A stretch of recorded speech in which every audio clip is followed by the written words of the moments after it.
大家好，今天现在嘛，我请你来来来嘛，主题啊，一把的干那把位呢，把呢，大家好，孙女多嘛是吧？ဒီဖိုင်နေဟိုချမ်းနီအခရာမှာရွေးမှုလို့လည်းအသုံးများကြပါတယ်ပထမဆုံးအနေနဲ့လာမှာပထမဆုံးအနေနဲ့အခရာတော့ small letter A ဖြစ်ပါတယ် A ကိုအတန်ထွက်တဲ့အခါမှာအာ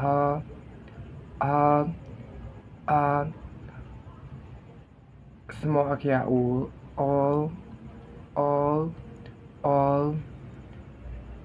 E အခရာကိုကျွန်တော်အတန်ထွက်ဖတ်တဲ့အခါမှာအတန်ဖို့ပဲအသုံးပြုရမှာပဲဖြစ်ပါတယ်I is here I အခရာကို he you အခရာကို ရွှေ AI နှစ်ခုပေါင်းထားတဲ့အခရာကို I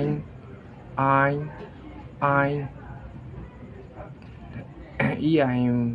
ပေါင်းထားတဲ့နှစ်ခုကို A အခရာကို all OU အခရာကို AN အခရာကို an U အခရာကို who EN အခရာကို ANG အခရာကို an ENG အခရာကို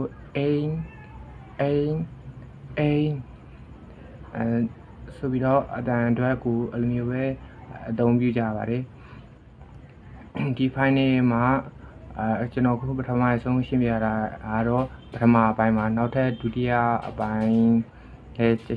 ရှိနေပါသေးတယ်ဒုတိယအပိုင်းကိုလည်းကျွန်တော်ထပ်မံပြီးတော့တင်ပြသွားမှာပဲဖြစ်ပါတယ်အားလုံးကိုကျေးဇူးတင်ပါတယ်